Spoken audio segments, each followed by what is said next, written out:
Bonjour aux lecteurs de notre chaîne YouTube et aux membres du forum de rcmac.com.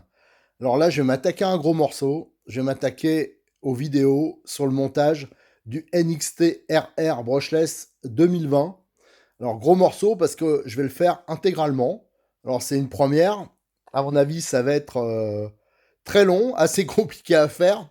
Il va y avoir pas mal d'hésitations parce que je vais faire ça un peu dans la situation d'un direct, hein. Donc, pardonnez-moi hein, des erreurs, des longueurs, des petites hésitations. S'il y a des, j'hésiterai pas à faire des retours en arrière si je vois que je fais des bêtises. Donc, je vais faire le montage en intégral. C'est ma voiture perso que je vais monter.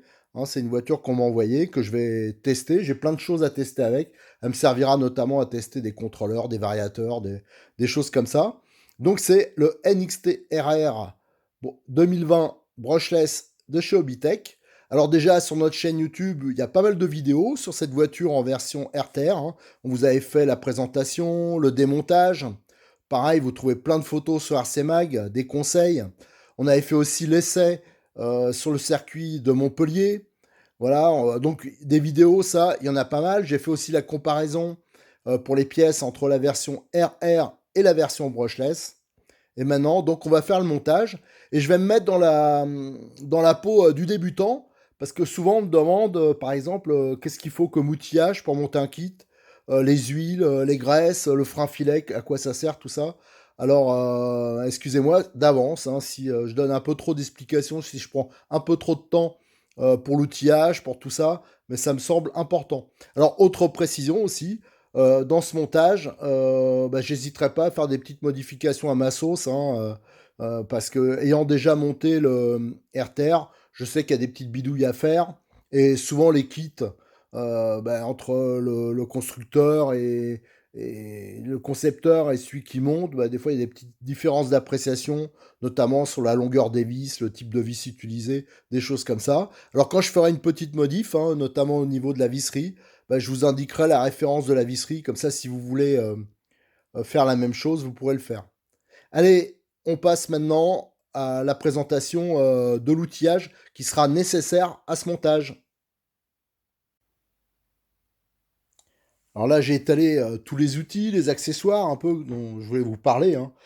Parce que souvent, on peut voir des gens qui demandent des renseignements, ils s'intéressent en fin de compte qu'au prix de la voiture, éventuellement de la radio, tout ça, mais ils oublient tout ce qui est outillage, et l'outillage, c'est important, surtout l'outillage, c'est quand même pas un budget énorme, et en plus, une fois qu'on l'a, on est tranquille pour un moment.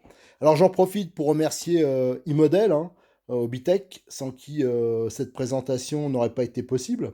Alors ce montage, et je pense qu'il va y avoir de nombreuses vidéos hein, sur cette voiture, et aussi Modélisme 34, hein, qui est mon voisin, qui est notre partenaire habituel pour les vidéos, et qui m'a fourni pas mal d'outillages pour vous présenter, qui va fournir aussi les accessoires, le contrôleur, aussi le moteur, à savoir qu'il a toutes les pièces pour cette voiture, qu'il commercialise, et bien sûr il roule avec en plus. Donc alors on va commencer par tout ce qui est déjà la carrosserie, hein. Ça c'est pas un petit budget, souvent on n'y pense pas, mais les bombes de peinture, c'est assez cher. Et je précise, hein, je rappelle que quand on peint, en plus, il faut toujours prévoir une bombe blanche pour faire le fond. Alors les bombes, hein, c'est tout de suite 7-8 euros. Ça dépend des marques. Alors là, par exemple, vous avez Tamiya.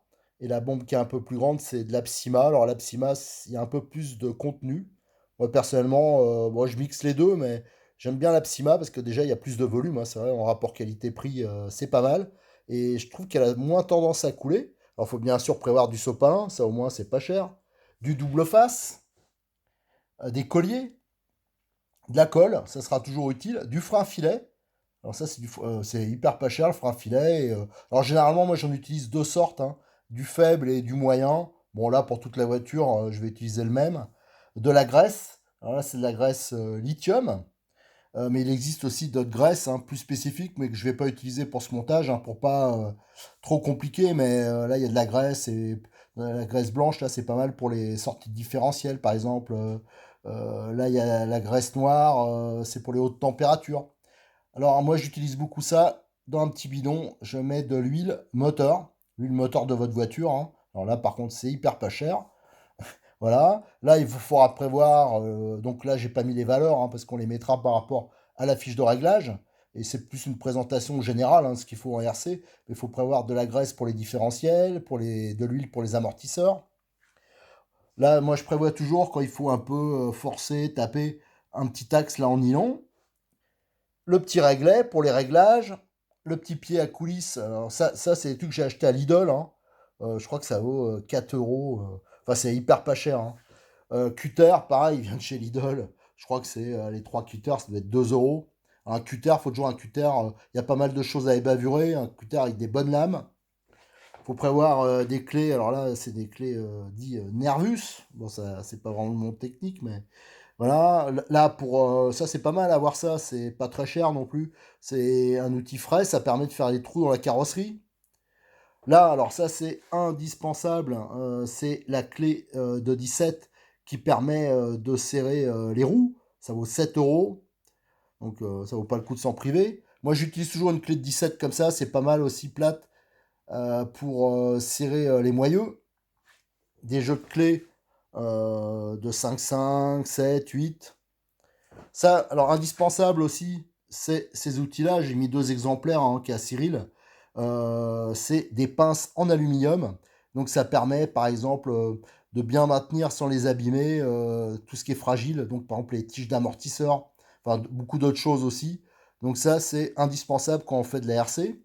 Ça a des pinces classiques hein, comme en mécanique. Celle-là pareil, hein, c'est des pinces à 2 euros de chez Lidl et elles vont très bien.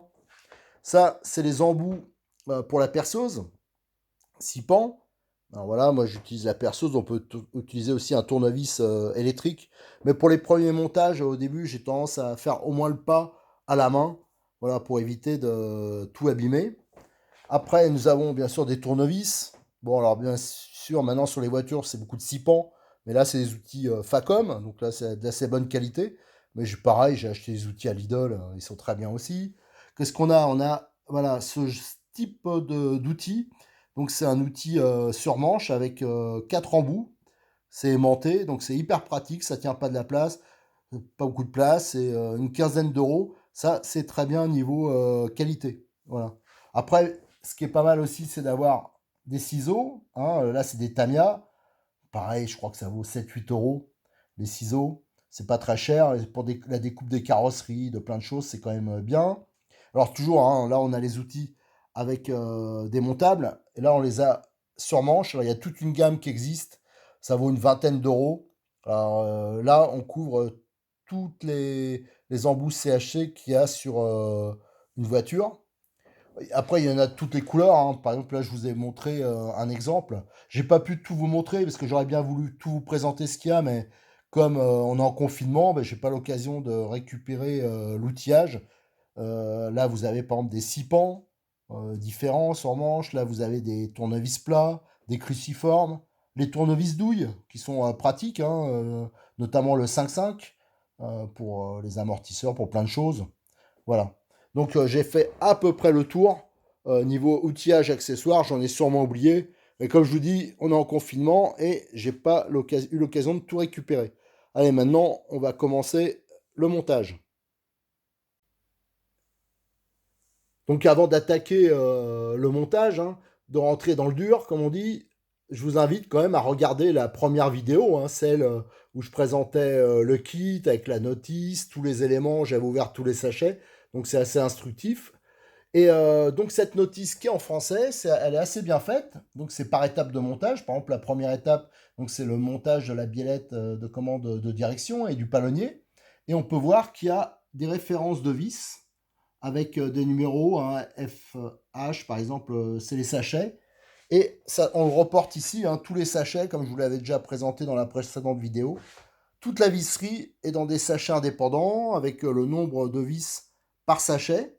Voilà. Et là, par exemple, la première étape, là, ça correspondait FH 3 x 6. On voit qu'il y en a deux vis comme ça, donc on la prend et on voit la même chose pour la vis sans tête. Voilà. Et tout ça, moi, je trouve plus simple, pour pas perdre de temps, de préparer des petites boîtes avec les étapes de montage et je mets directement les vis dedans. Voilà, comme c'est le cas pour l'étape 0,1.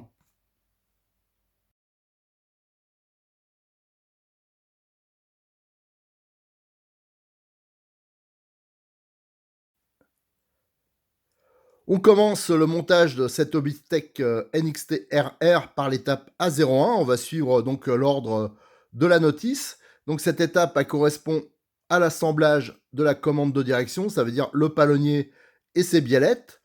Quelques infos quand même pour l'ensemble du montage, hein. J'avais plusieurs choix. Donc déjà le premier choix ça a été pour chaque étape je vous mettrai avant l'extrait de la notice hein, en image correspondante.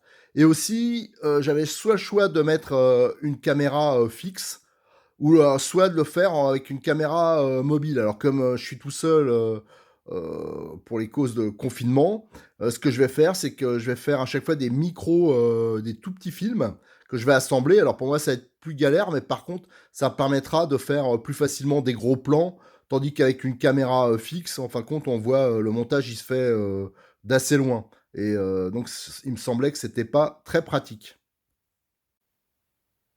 Alors pour cette étape, c'est là on va déjà avoir une preuve de l'utilité des fameuses pinces alu hein, que je vous ai conseillé en outillage, parce que notamment pour maintenir les rotules lors du serrage et lors du démontage, ça sera aussi pratique.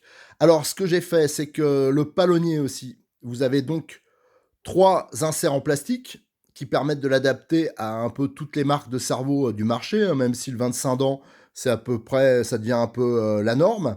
Alors ce que je ferais aussi, c'est que comme il y a pas mal de pilotes, je pense en compétition, qui vont le remplacer par un palonnier tout alu, je vais prendre quelques mesures hein, de hauteur pour voir un peu les palonniers qui peuvent se monter.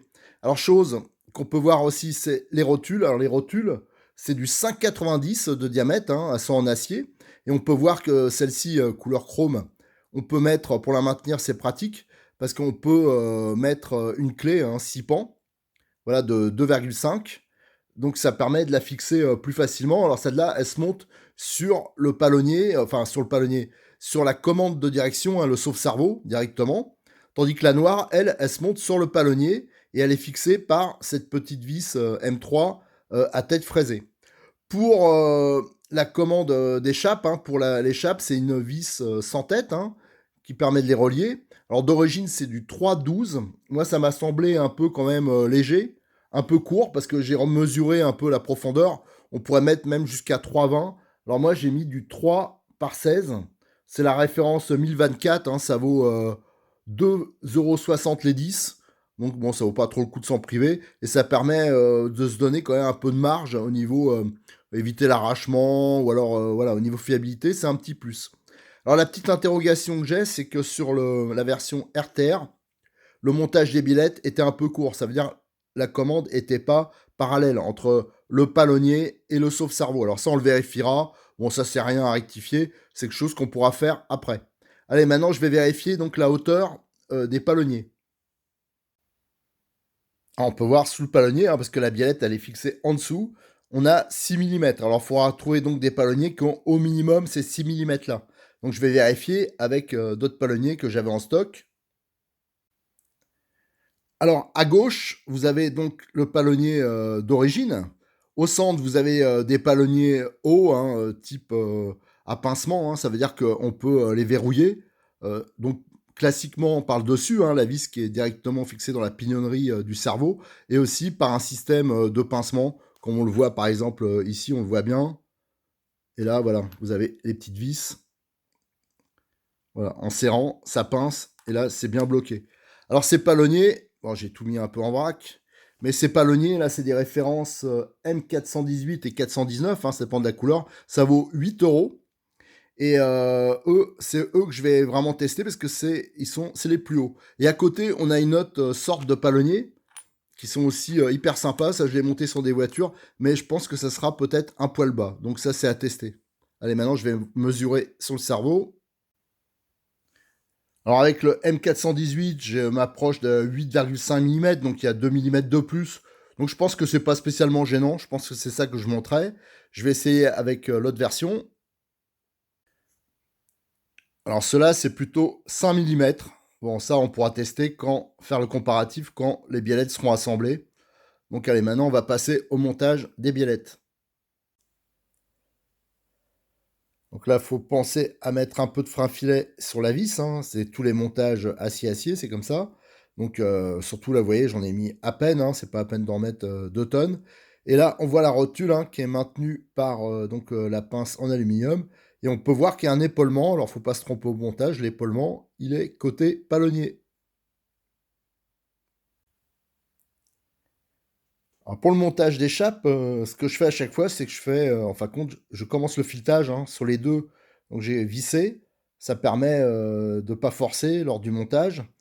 Et donc, j'ai assemblé et là, on peut voir, donc comme la vis sans tête, elle fait 16 mm, donc dans la première chape, j'ai enfoncé donc de 8 mm. Comme ça, ce sera bien équilibré. Alors à savoir que sur les chapes, les même 2,5 premiers millimètres, ils sont à 3. Donc en fin de compte, si vous gardez, la vis d'origine, hein, qui fait que 12 millimètres, je crois, bah, ça va, en fin de compte, il y aura que 5 millimètres utiles. Donc c'est pour ça que je dis que c'est peut-être pas plus mal de mettre plus long. Alors ça, on verra aussi hein, s'il faut rectifier aussi l'échappe au niveau longueur pour avoir une commande bien parallèle. Voilà, maintenant on va assembler les deux. Donc là, la rotule, elle est montée sur le palonnier et la chape, la biellette, elle est prête à être assemblée. Alors on va le monter, ça se monte à la pince, hein, tout simplement. Voilà, donc j'ai monté la commande sur le palonnier et j'ai aussi mis la seconde rotule hein, qui sera côté bras de sauve-cerveau. Alors avant, ce que je vais voir, je vais le monter sur le cerveau pour voir un peu la place qui reste hein, pour éventuellement, si vous voulez monter d'entrée, un palonnier tout alu, les références qui peuvent monter. On peut voir que la marge elle est d'à peu près 1 mm. En plus, ça va dépendre des cerveaux. Hein. Ils n'ont pas tous les mêmes boîtiers. Donc je pense que c'est la première version, là, la M418 ou 419, qui devrait monter, même si ça sera un peu plus haut, mais je pense que c'est pas bien grave. Je pense que aussi les palonniers sismiques, certains là qui sont hauts, ils peuvent monter aussi. Ça, je crois qu'à la Gatois, j'ai vu Vivi qui avait monté ça.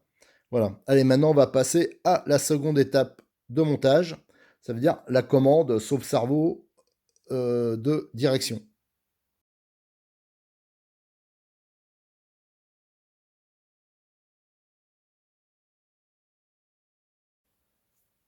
Alors, étape A02, donc c'est le montage de la commande de direction avec le sauve-cerveau, la barre Karman, tout ça. Donc, on retrouve ici donc les pièces plastiques hein, que j'ai un peu ébavurées. Il y a juste, disons, le reste de la grappe de moulage. Hein. Donc, un petit coup de cutter, ça fera plus propre. On trouve ici le ressort avec sa petite bague de guidage. Hein. Donc, les parties plastiques. Ici, on retrouve les inserts, les entretoises. La molette de réglage avec son petit joint torique. Donc ici, vous avez la partie principale du sauve-cerveau où viennent se loger les roulements, où on vient mettre le ressort, la molette, donc qui est en un aluminium qui est traité. Ici, on a la barre à Karman qui offre 2 points de réglage et qui est montée. Alors ça, c'est pas le cas de toutes les voitures, c'est monté sur roulement, hein, 2 roulements 5-8, 2-5. On retrouve les rondelles entretoises, les knee-stop et les axes de pivot. Alors donc c'est pour ça aussi que j'ai mis ici une clé plate de 8 et une Nervus de 8. Hein. C'est pour le montage de ces axes de pivot hein, qui sont pas très profonds. Et là, bien sûr, il faudra, comme d'habitude, hein, du frein filet. Et là, j'ai mis de l'huile moteur. L'huile moteur, c'est pour lubrifier le petit joint torique hein, sur la molette. Donc vous pouvez mettre une petite goutte sur le filetage. Là, ça sera plus facile au niveau manipulation. Alors, on va assembler la partie sauve-cerveau. Alors on voit ici qu'il y a une partie hexagonale. Donc elle rentre bien sûr dans cette partie-là. Hop, on y va. Donc ça, c'est le bras du sauve-cerveau. On viendra se fixer la biellette. Ensuite, on a l'autre partie du sauve-cerveau. Donc il suffit après de vérifier si c'est le bon sens hein, par rapport à la notice. Donc bien sûr, c'est en se déplaçant, on voit avec le ressort, C'est ça qui va amortir les chocs. C'est pour ça que ça faut que ça soit bien réglé. Si c'est trop mou, on aura une direction qui sera floue. Si c'est trop dur, ben, on risque de casser le cerveau. Voilà. Donc après, on a mis la petite rondelle épaulée sur le ressort. C'est ça qui va venir se glisser. Bon, je vais plutôt la mettre avant. Voilà. Donc, on vérifie que tout l'ensemble est bien mis. Alors avant, si je vais faire un petit truc, c'est que je mets une petite goutte d'huile. Voilà. Pour lubrifier le joint torique. Un joint torique que j'ai mis en place avant, hein, dans l'écrou. On peut voir le joint torique. Et voilà, maintenant il suffit de visser.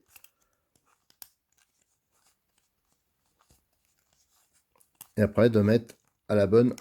Alors là, c'est un peu dur au début, surtout que je vois rien, parce que j'ai la caméra devant. Voilà, là c'est bon.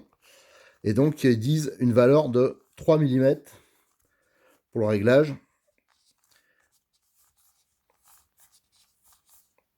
Voilà, donc là on a de la marge. Donc je ne vais pas vous faire le réglage en vidéo non plus.